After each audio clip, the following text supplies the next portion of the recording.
پہلے تو میں اس بات کی بھی وضاحت کر دوں کہ ہمارے یہاں آج کی رات معراج کی رات کے نام سے زیادہ مشہور ہے.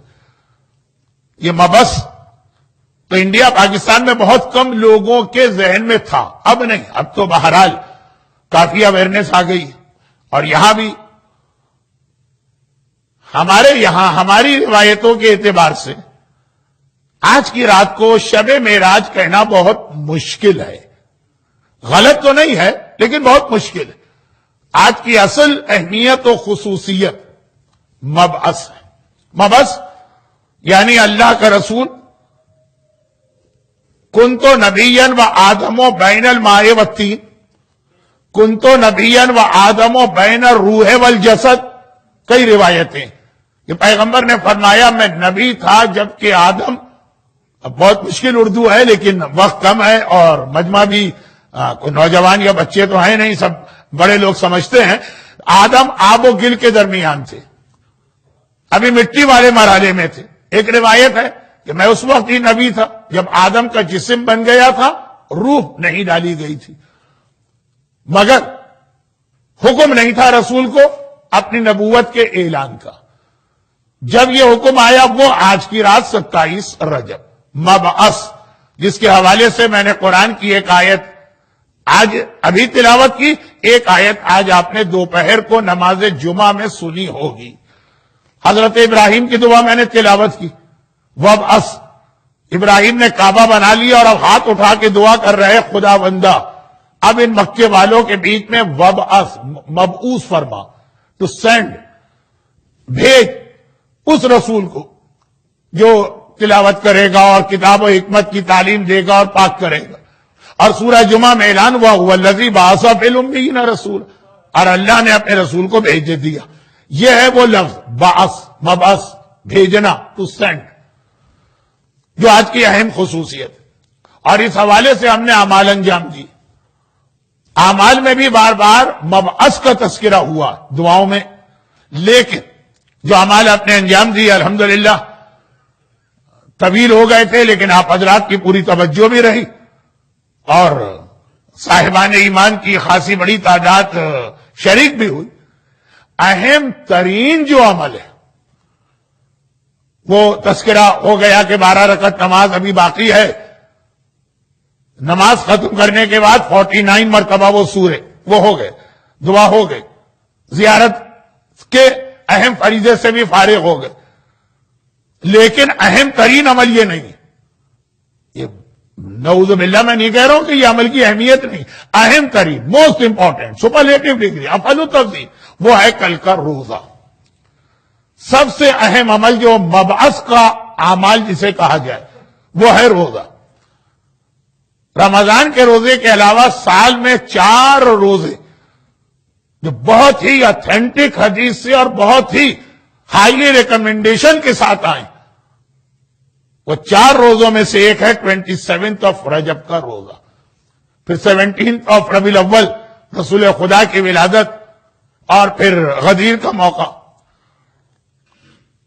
اور ان 4 میں جو سب سے کم مشہور ہے، آپ کو موقع ملتا، مجھے موقع ملتا حج کے دوران، 25 ذی-القعدہ دعو الارض، وہ ایک الگ موضوع ہے. ہمارے ہاں جو روزے بہت زیادہ رکھے جاتے ہیں سنت روزے، 13 رجب کا روزہ لوگ رکھتے ہیں، بہت اچھا. رجب تو پورا مہینہ روزوں کا ہے.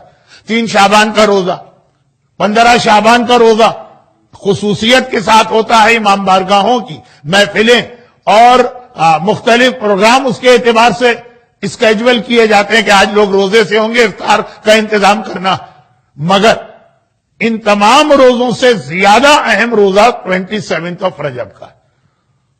تو کل کا روزہ حتی الامکان. ایک سوال مجھ سے کسی نے نہیں پوچھا، اور اس لیے نہیں پوچھا کہ آپ جانتے ہیں، ورنہ عام طور پہ سوال یہ ہوتا ہے کہ مولانا آپ نے نماز پڑھائی، آپ تو سفر میں 4 دن کے لیے آئے اور نماز آپ نے پوری پڑھا دی. لیکن اب اتنے زیادہ علماء آپ کے درمیان آنے لگے ہیں کہ مجھ جیسا طالب علم کو ضرورت نہیں وضاحت کی کہ کثیر السفر کو سفر میں روزہ بھی رکھنے کا حکم ہے اور نماز کا بھی. تو یہ والا روزہ تو ایسا ہے کہ ہم جیسے مسافروں کو بھی رکھنا چاہیے، لیکن جو لوگ یہاں ٹھہرے ہیں، مقیم ہیں، جن کا وطن ہے، تو کل کے روزے کو حتی الامکان مس نہ کیجیے۔ اور اس کے ساتھ میں ایک جملہ اور بڑھا دوں تاکہ عمل صحیح ہو۔ جس آدمی پر زندگی میں رمضان کا کوئی بھی قضا روزہ باقی، اسے کل کا روزہ رکھنے کا حق نہیں۔ وضاحت کروں گا، پہلے جملہ پورا سن لیجئے۔ زندگی کا کوئی بھی رمضان کا روزہ باقی ہو تو وہ کوئی بھی سنتی روزہ نہیں رکھ سکتا، خالی کل نہیں، کوئی بھی سنتی روزہ نہیں رکھ سکتا۔ خواتین کے ساتھ عام طور پہ یہ مسئلہ پیش آتا کہ لا محالہ اگر ایک صحت مند و جوان عورت ہے تو ہر رمضان میں اس کے کچھ روزے تو چھوٹیں گے۔ اب رمضان میں جو روزے رکھ لیے جاتے ہیں بعد میں قضا مشکل تو نہیں ہے بلکہ آسان ہے۔ ہم تو موقع ڈھونڈتے ہیں کہ ایسا کوئی موقع بنے، کیونکہ آج کل رمضان 16 گھنٹے کا ہے اور یہی قضا اگر آپ ونٹر میں رکھیں تو شاید 10 گھنٹے کا روزہ بن جائے، تو آسان بھی ہے۔ لیکن بہرحال رمضان میں روزے چھوٹ گئے، اس کے بعد نہیں رکھے جاتے ہیں۔ میں عام لوگوں کی بات کر رہا ہوں، جو متقی نورانی چہرے میرے سامنے ہیں، یہ مسئلہ ان کے لیے ہے ہی نہیں۔ تو خواتین پہ عام طور پہ قضا روزے ہوتے ہی ہیں، اور پھر مردوں پر بھی ہوتے، کچھ نے جان بوجھ کے چھوڑے، کچھ نے سفر میں چھوڑے، کچھ نے کسی ایسی بیماری میں چھوڑے جس کی قضا واجب تھی۔ وہ کل کا روزہ نہیں رکھ سکتے ہیں لیکن رکھ سکتے ہیں، اور وہ یہ ہے کہ جس دن سنت روزے کا بہت تاکیدی حکم ہے، ہائیلی ریکمینڈڈ، اس دن آپ قضا کی نیت سے روزہ رکھیں گے تو قضا بھی ہو جائے گا اور وہ سنتی روزے کا بھی پورا ثواب آپ کو ملے گا۔ اس کو فارسی میں کہتے ہیں ہم خرما و ہم ثواب، اور غالباً اردو میں کوئی اچھا لفظ نہیں ہوگا، ایک تیر سے دو شکار۔ عربی میں کہتے ہیں نور علی نور، اور انگریزی میں تو کچھ کہتے ہیں کہ کیا ایک تیر سے دو چڑیا مارنا کیا خیر جوڑ۔ میری فیلڈ نہیں ہے۔ تو دونوں کو ثواب ملے گا، اور اگر آپ نے سنت روزہ رکھ لیا تو دونوں روزے آپ کے ہاتھ سے گئے، کوئی ثواب نہیں بلکہ روزہ غلط۔ تو ایک تو یہ، اچھا اب اس میں ایک ایڈوانٹیج اور ہے، کس میں؟ قضا کرنے میں تو نہیں، قضا روزہ اگر کل آپ رکھیں۔ بھئی میں تو کراچی کا رہنے والا ہوں، کراچی کے کچھ نام لیتا ہوں، رضویہ سوسائٹی، جعفر طیار، انچولی، اسی طرح حیدرآباد کا بھی کوئی علاقہ ہے عبادت خانے کے قریب والا، اور لکھنؤ کے بھی ایسے محلے ہیں۔ لیکن کہنا کیا جا رہا ہوں کہ سنتی روزے کا جو دن آتا ہے نا، اس دن میں تو رضویہ میں پلا بڑھا ہوں، گلی کے نکڑ پہ لوگ کھڑے ہوتے ہیں پان لے کے یا یہ کہ سگریٹ لے کے، کہ سنتی روزہ جو رکھ کے آئے گا اس کا روزہ ہم توڑوائیں گے۔ روزہ توڑوانے کا ثواب بہت زیادہ۔ آدھا دین جب آدمی سمجھتا ہے تو پھر اس قسم کی غلطیاں ہوتی ہیں، کیونکہ مسئلہ اپنی جگہ کہ اگر آپ کا سنتی روزہ اور کوئی مومن آپ کو سیریس سے دعوت دے، یہ لفظ تو میں نے اگر سیستانی کا پڑھ دیا، انہوں نے یہ لفظ لکھا، خالی روزہ توڑوانے کے لیے دعوت نہیں دے رہا، لا کما اعتاد الناس، ایسا نہ ہو جو لوگوں کی عادت بن گئی ہے کہ شیرینی یا حلوہ یا کھانے پینے کی چیز پیش کرتے ہیں، بسم اللہ چکھیے، کیونکہ خیال یہ ہے کہ سنتی روزہ مومن دعوت دے تو توڑنے کا ثواب ہے، تو لوگ سمجھتے ہیں کہ توڑوانے کا بھی ثواب ہے۔ توڑنے کا ثواب الگ مسئلہ ہے، لیکن یہ بہت لمبی بات ہو رہی ہے، آج وقت نہیں۔ اگر قضا کی نیت سے آپ نے روزہ رکھا اور آپ پر قضا ہے بھی، وہ روزہ کوئی نہیں توڑوا سکتا۔ آپ خود توڑ دینا چاہیں زہر سے پہلے وہ الگ چیز ہے، مگر کوئی ثواب بھی نہیں۔ تو سنتی تاریخ کو قضا روزہ ہو تو ایک تو یہ کہ قضا ہو گئی آپ کی، ایک قضا کم ہو گئی، سنتی کا ثواب مل گیا، یہ روزہ آپ مکمل کریں گے۔ کیونکہ بہت سے روزہ رکھنے والوں کو میں جانتا ہوں کہ ان کو یہ چیز پسند نہیں آتی ہے کہ ان کا روزہ کوئی توڑوائے، لیکن وہ حکم شریعت کے آگے بول بھی نہیں سکتے۔ قضا روزے میں ایک یہ ایڈوانٹیج ہوگا، اور اسی میں ضمنی بات آ گئی کہ یہ جو طریقہ کار کراچی میں ہے، مجھے شکاگو کا نہیں پتا، کہ زبردستی روزہ توڑواتے ہیں، اس کا کوئی ثواب نہیں، سیریس دعوت ہے۔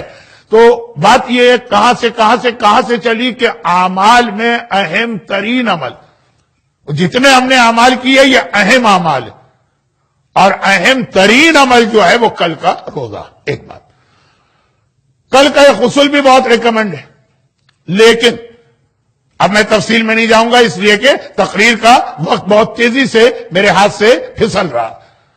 کل کا غسل بھی بہت اہم، بلکہ بعض کتابوں میں تو آج رات کا بھی غسل لکھا، مگر یہ غسل آپ کر لیں، اس کے بعد نماز کے لیے وضو کی ضرورت۔ جمعے کا غسل آپ کریں گے تو آغا سیستانی اور ان کے استاد آغا خوئی کے فتوے میں وضو کی ضرورت نہیں۔ عید کا غسل کریں گے، وضو کی ضرورت نہیں۔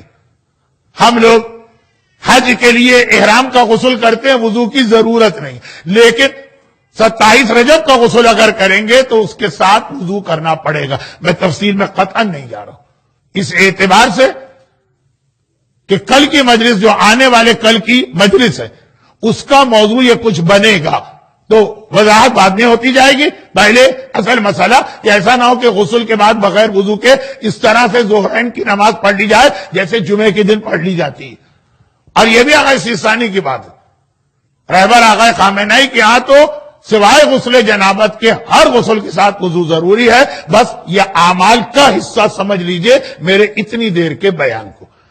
اور یہ سارے اعمال، یہ دعائیں، یہ زیارت اور روزہ، یہ سب ہیں کیوں؟ کیونکہ کائنات کی تاریخ کے اہم ترین دنوں میں سے ایک دن ہے 27 رجب۔ برحمتك يا أرحم الراحمين وصلى الله على محمد وآله الطاهرين